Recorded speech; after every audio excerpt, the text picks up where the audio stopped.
찬양대가 오늘의 말씀을 담아 우리 주님께서 나의 굳건한 반석 되심을 고백했는데, 이 시간 예배하는 저와 여러분이 나의 인생의 기초가, 내 삶의 뿌리가 어디를 지향하고 있는지를 깊이 살펴보며 영원한 반석 되신 주님 위에 내 마음도 내 생각도 내 삶도 세워가는 지혜로운 건축자가 되어주시기를 주님의 이름으로 축원합니다.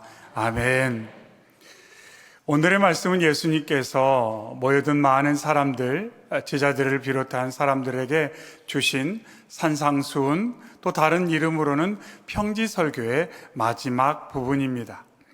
예수님께서 모여든 많은 사람들에게 팔복의 말씀으로부터 시작해서 서로 사랑해야 된다, 원수까지 사랑해야 된다, 남에게 있는 티에 관심 갖지 말고 너에게 들보가 있다는 것을 봐야 된다, 계속해서 말씀을 전해 주셨습니다.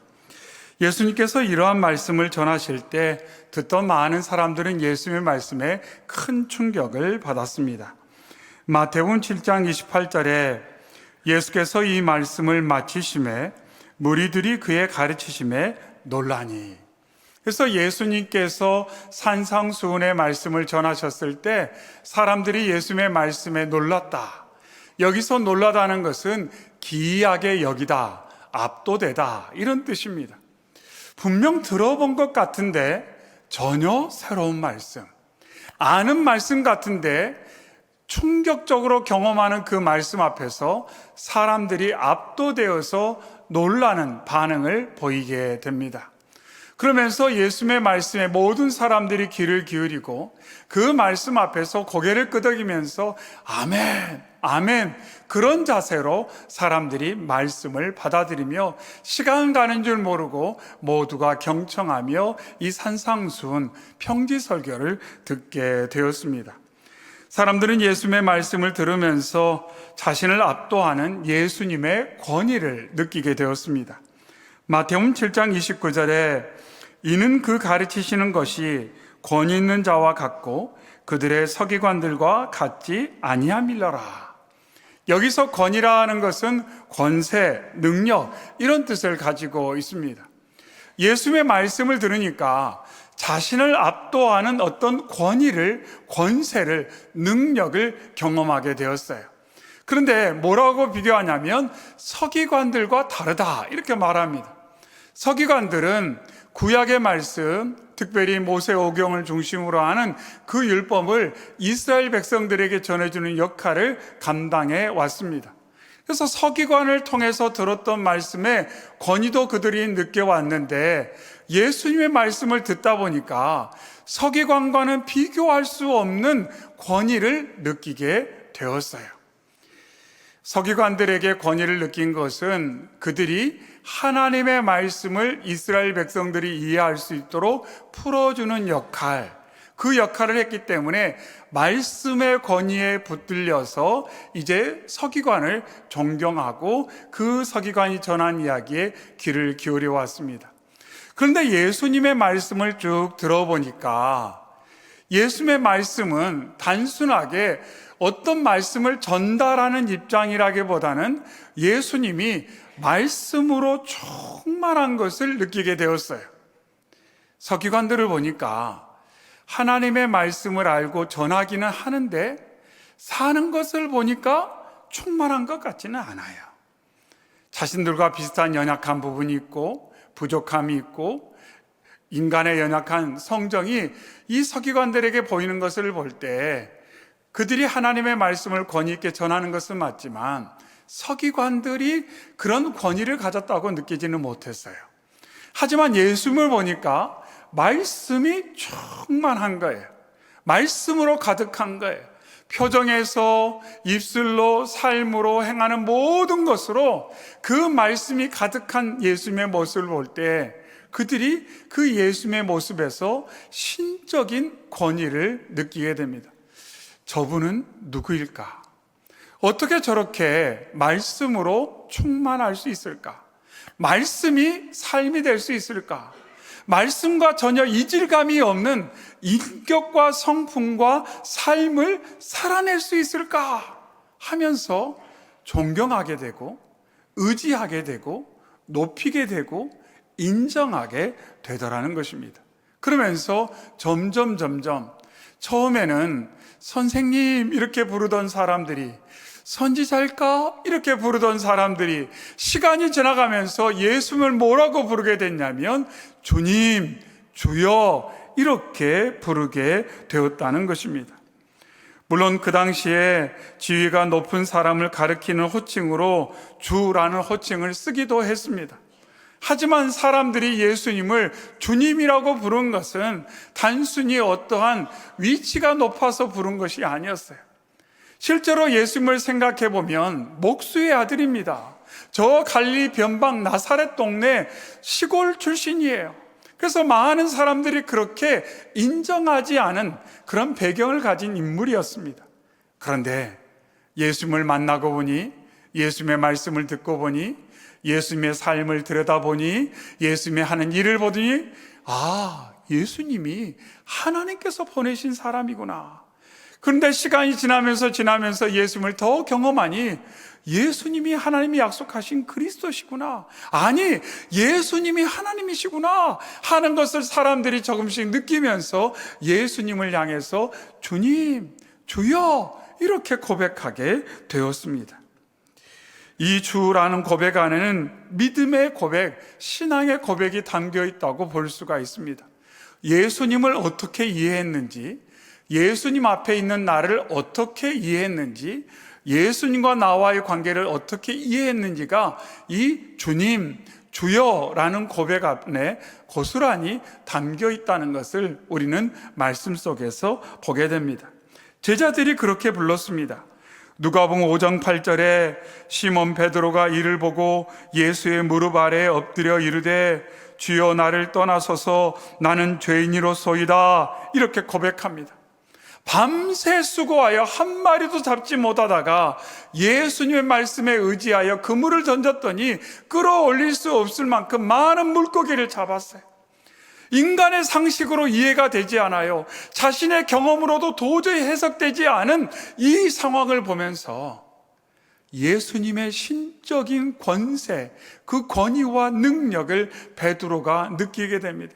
그러면서 예수님 앞에 예수님 저는 죄인입니다, 예수님과 함께 할 수 없습니다, 예수님을 주님이라고 고백하는 베드로의 겸손한 무릎 꿇는 모습을 볼 수가 있습니다. 마태복음 8장 25절에 그 제자들이 나와 깨우며 이르되 주여 구원하소서 우리가 죽겠나이다 고백합니다. 예수님께서 제자들과 함께 갈릴리 호수를 건너가다가 모진 풍랑을 만났을 때 제자들은 자신들이 할 수 있는 최선의 노력을 기울였어요. 경험을 가지고 지식을 가지고 힘을 가지고 할 수 있는 모든 방법을 동원했는데 거친 풍랑 앞에서 아무런 도움이 되지 않았습니다. 그때 예수님을 깨우며 말합니다. 주여 우리가 죽게 되었나이다, 우리를 불쌍히 여겨 주옵소서, 도와주십시오. 우리의 힘으로, 우리의 지식으로, 우리의 능력으로, 우리의 방법으로는 해결할 수가 없습니다. 주님 도와주십시오. 그 신적인 권세, 그 능력을 가지고 우리를 불쌍히 여기시사 도와주십시오.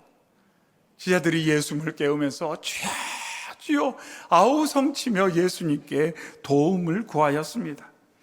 많은 병자들도 마찬가지입니다. 누가복음 5장 12절에 예수께서 한 동네에 계실 때에 온몸에 나병 들린 사람이 있어 예수를 보고 엎드려 구하여 이르되 주여 원하시면 나를 깨끗하게 하실 수 있나이다. 온몸에 나병이 걸려서 사람들 가까이 갈 수도 없고 그 음침한 곳에서 일생병자로 살아가야 되는 이 나병 환자가 예수님께 나와 말합니다. 주여 저는 주님을 믿습니다. 주님 안에 있는 신적인 권세를 믿습니다. 어떤 병도 심지어 죽음도 해결하시는 주의 능력을 믿고 나왔습니다. 주여 저를 불쌍히 여겨 주옵소서. 그렇게 고백하여서 그날 그가 깨끗함을 입고 병에서 자유를 얻게 되었습니다. 예수님께서 여리고를 지나가실 때 앞을 보지 못하는 이가 예수님을 향해 소리 지릅니다. 다윗의 자손 예수여 나를 불쌍히 여겨 주옵소서. 일생 앞을 보지 못하고 남들에게 물질을 구걸하며 삶을 살아왔는데 주님 저를 불쌍히 여겨주셔서 그 신적인 권세로 나의 삶 가운데 빛을 보게 해주십시오. 저도 평범한 일상의 삶으로 돌아가 하나님을 찬양하며 예배하며 힘있는 삶을 살고 싶습니다. 간절히 주님께 구했을 때, 주님의 이름을 부르며 도움을 청하였을 때 주님께서 그의 어둠 가운데 빛으로 역사하셔서 그의 연약함 가운데 능력으로 치유를 행하여 주셨습니다. 이처럼 많은 사람들이 예수님의 말씀을 듣고 예수님의 능력을 경험하고 예수님의 신적인 권세를 느끼면서 예수님을 주여 주여 주님이라고 부르짖고 의지하며 주님과 동행하는 삶을 살았습니다. 그래서 예수님이 가는 곳마다 얼마나 많은 사람들이 모여드는지 몰라요. 얼마나 많은 사람들이 운집했는지 몰라요. 그 사람들에게 예수님께서 산상설교, 평지설교를 전하시고 말미해 주신 말씀이 오늘의 말씀입니다. 그러면서 예수님이 뭐라고 말하냐면 너희가 나를 주라 말하는데 그것은 정직하지가 않다, 이렇게 말씀하세요. 정직하지가 않다.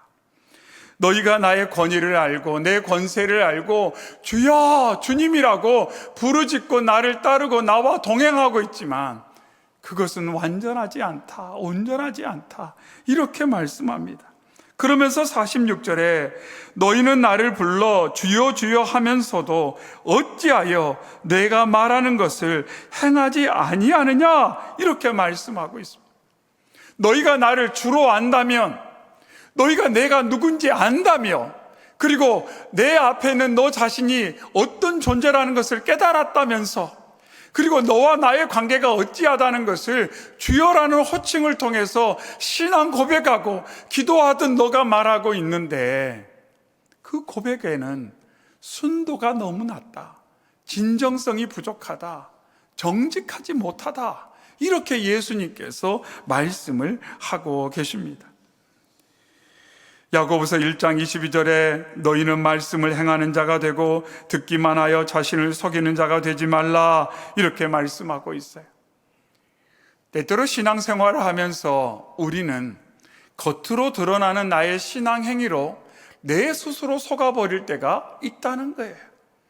내가 기도할 때 힘있게 기도하니까, 내가 어떤 면에서 보면 그래도 이 정도 신앙생활 하니까 내 마음 중심에, 내 삶의 내면의 깊은 곳을 보시는 주님의 그 눈으로 나를 보지 못한 채 일부분의 모습을 보면서 내가 스스로 속아서 신앙생활을 할 가능성도 있다는 것을 주님께서 지적하고 있습니다. 그러면서 심지어 마태복음 7장 21절에 나더러 주여 주여 하는 자마다 다 천국에 들어갈 것이 아니요 다만 하늘에 계신 내 아버지의 뜻대로 행하는 자라야 들어가리라, 이렇게 충격적인 말씀을 하셨어요. 너희가 나를 주로 알고 주로 고백한다고 해서 미래가 다 밝지 않을 수도 있다는 거예요. 충격적이지 않습니까? 내가 예수님을 주로 고백하고, 야, 그래도 내가 예수님을 주로 고백하는 믿음의 삶을 살고 있구나 하는 어느 정도 확신을 가지고 내 미래는 밝을 거야, 이런 기대를 가지고 삶을 살아가는데, 근데 주님 말씀하기를 그럼에도 불구하고 너의 미래가 너가 기대하는 것과 같지 않을 수 있다, 이렇게 말씀하고 있어요. 우리가 입술로 예수님을 주여, 주님 이렇게 부르는 것이 정말 주님께서 인정할 만한 심도가 있는가, 진정성이 있는가, 정직한 고백인가 하는 것을 점검하도록 오늘 예수님께서 말씀해 주셨고, 그것을 이해할 수 있도록 비유로 설명을 해 주셨습니다. 그러면서 47절에 내게 나와 내 말을 듣고 행하는 자마다 누구와 같은 것을 너희에게 보이리라. 여기서 47절 말씀에는 예수님을 주로 고백하는 사람들은 이런 사람들이야, 이렇게 예수님이 설명을 해 주셨어요. 나를 주로 고백하는 사람, 나에게 주님이라고 말하는 사람, 나를 기대하며 골방에 가서 주여라고 기도하는 사람은 이런 삶을 살아. 예수님께서 아주 간단하고 명료하게 세 가지를 강조하고 계십니다. 내게 나와 내 말을 듣고 행하는 자, 이렇게 말씀하세요. 그리고 나서 48절 49절에는 이것을 이해할 수 있도록 비유로 설명을 해 주셨습니다. 예수님께서는 먼저 내게 나오는 사람이 나를 주님으로 고백하는 사람, 믿는 사람이라고 말씀하고 있습니다.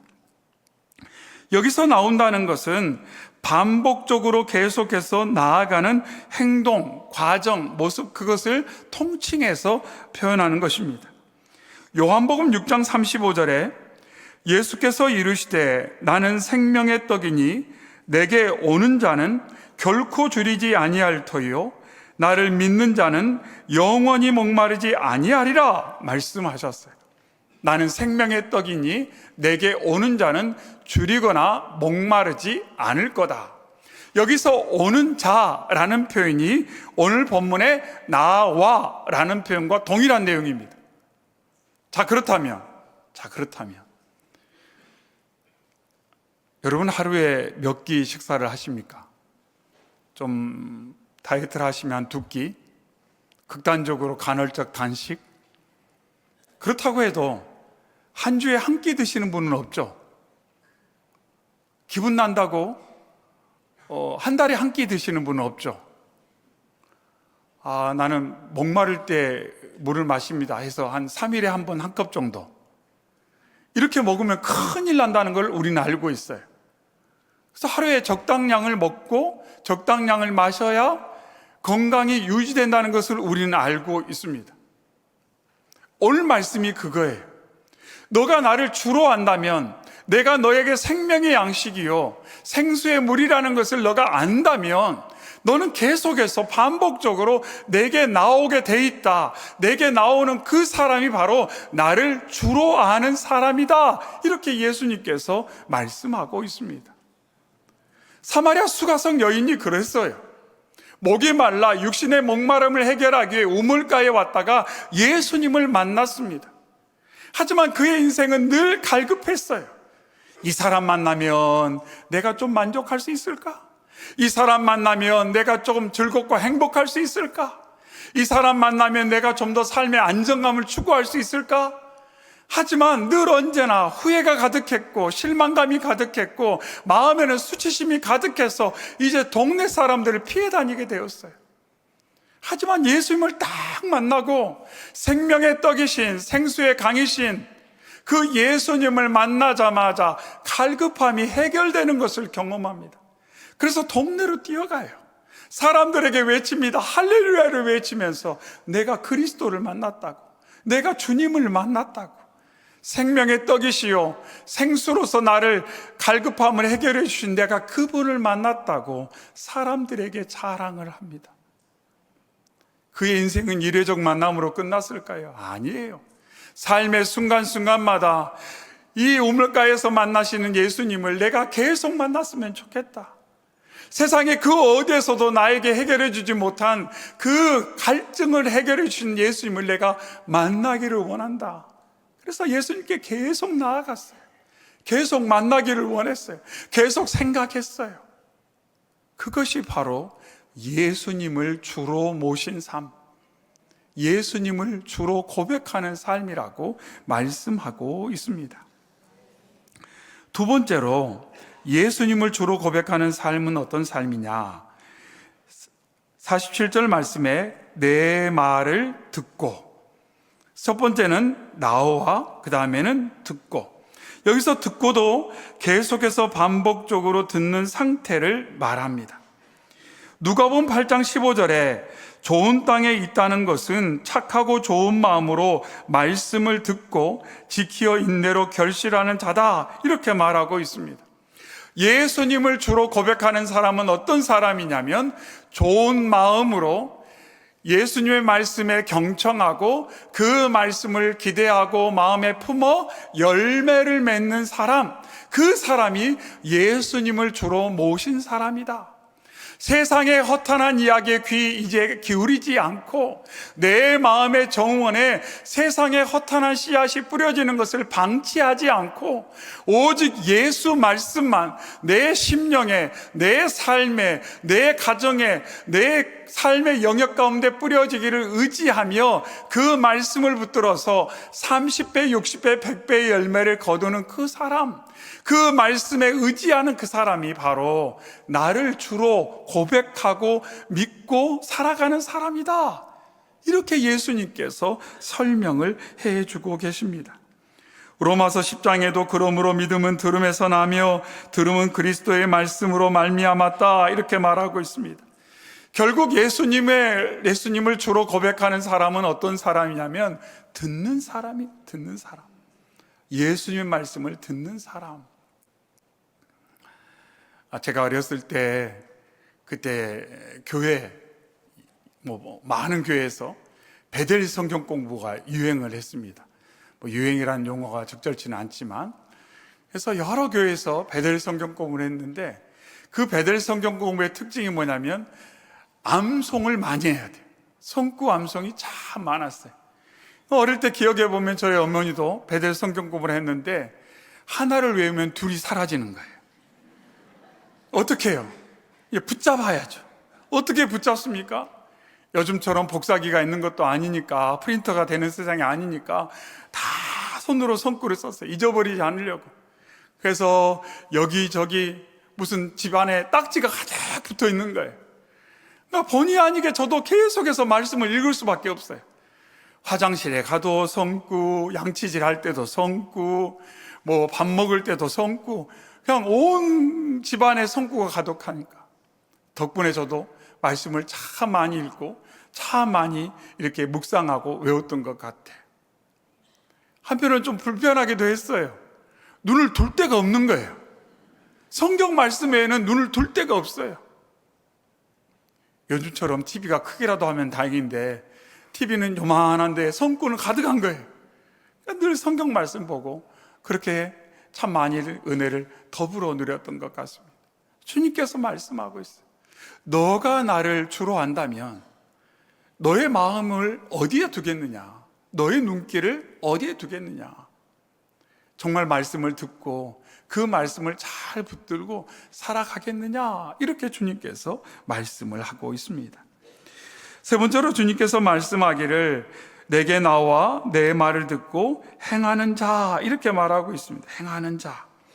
이것은 삶 속에 계속해서 행해지는 습관과 같은 것을 말하고 있어요. 말씀이 마음 가운데, 심령 가운데 자리 잡게 되고 그 예수님의 말씀이 우리의 삶 가운데 역사를 일으키면 그 말씀이 우리의 삶의 인격과 성품의 변화를 일으키고 습관이 된다 이렇게 말합니다. 이것을 조금 다르게 표현하면 성육신적인 삶이다 이렇게 표현할 수가 있습니다.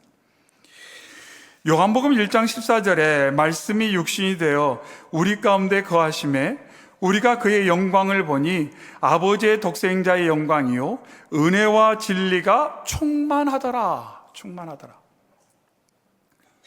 예수님을 보니까 말씀이 충만한 거예요.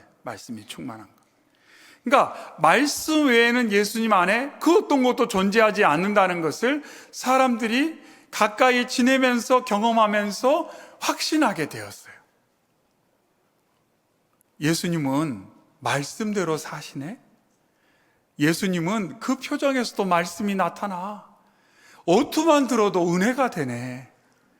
예수님이 병자들을 대하고 육체의 연약한 가운데 있는 사람들을 대하시는 그 인자한 표정만 봐도 우리 예수님은 말씀이 은혜와 진리가 충만하신 분이라는 것을 사람들이 느끼게 되었다는 거죠. 그것이 바로 성육신의 삶이에요. 하나님이 육신을 입고 왔다, 말씀이 육신이 되었다라는 것은 오늘 말씀과 밀접한 관계가 있습니다. 근데 저희도 마찬가지예요. 주님께서 말씀하셔요. 너희는 나를 주님이라고 부르면서 기도할 때마다 주여 주여 외치는데 너희 안에는 뭐가 가득하니? 라고 물어보시는 거예요. 너희가 정말 매일 나에게 가까이 다가온다면, 나를 지속적으로 반복적으로 만난다면, 내가 너에게 전해준 말씀이 너희의 심령에 심기고 그 말씀이 너의 삶을 주도한다면 너의 삶을 통해 이런 어떤 향기가, 열매가 나타나야 되지 않겠느냐? 이렇게 말씀을 하시는 겁니다. 그러면서 예수님께서 비유로 말씀하세요. 너의 삶의 기초는 어디에 두었냐? 너의 인생의 뿌리는 어디에 지금 있느냐? 주님께서 그 다음 두 절을 통해서 비유로 말씀해 주셨습니다. 집을 짓되 깊이 파고 주추를 반석 위에 놓은 사람과 같으니 큰 물이 나서 탕류가 그 집에 부딪히되 잘 지었기 때문에 능히 요동하지 못하게 하였다 말씀하고 있습니다. 우리 모두는 잘 짓기를 바라요. 내 마음과 내 삶이 잘 지어지기를 바라요. 우리 자녀들의 삶이 잘 건축되기를 바라요. 우리 가정과 우리 공동체가, 그리고 세상에 하나님의 나라가 세워지고 잘 이루어지기를 바라고 있습니다. 그러면 기초에 관심을 둬야 돼요. 뿌리에 관심을 둬야 된다는 겁니다. 그런데 평소에는 안 보여요. 나무 뿌리 평소에는 안 보이죠. 건물의 기초도 평소는 확인할 수가 없어요. 다 짓고 나면 그 기초가 어떻게 되었는지 설계도나 시공되는 과정, 감리의 내용, 그런 거 살펴보지 않으면 알 수가 없어요. 나무도 옮겨볼 때야 이 나무 뿌리가 이만큼 깊게 자리 잡았구나, 그때 확인할 수 있는 겁니다. 그런데 모진 풍랑이 닥칠 때, 인생의 위기를 경험할 때, 예상치 못한 어려움을 만났을 때, 누군가 나에게 험담하고 나를 찌르는 이야기를 할 때, 그때 뿌리가 드러나는 거예요. 그때 내 인생의 기초가 드러나는 것입니다. 내 안에 뭐가 충만한지가 그때야 드러나게 된다는 겁니다. 아무도 없이 나 혼자 있을 때 그때 내가 드러나는 겁니다. 혼자 운전하고 갈 때 누가 확 끼어들었어요. 어떻게 해요? 어떤 분이 그러시더라고요. 차마 말을 못하니까 1번, 2번, 3번 정해놨대요. 1번!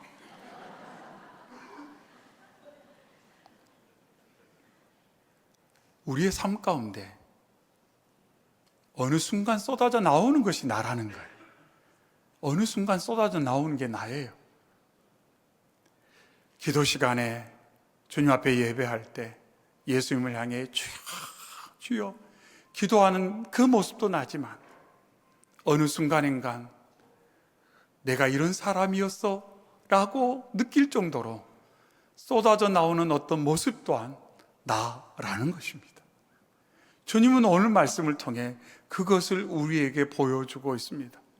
그러면서 너가 내게 좀 더 자주 나온다면, 나를 좀 더 자주 만난다면, 내가 너에게 전해준 이 생명의 말씀으로 너가 양식 삼아 매일을 산다면, 너 안에 나처럼 예수가 충만할 것이고, 말씀이 충만할 것이고, 성령이 충만하여 어느 순간 느닷없이 예수가 쏟아져 나오게 될 거다, 이렇게 말씀하고 있습니다.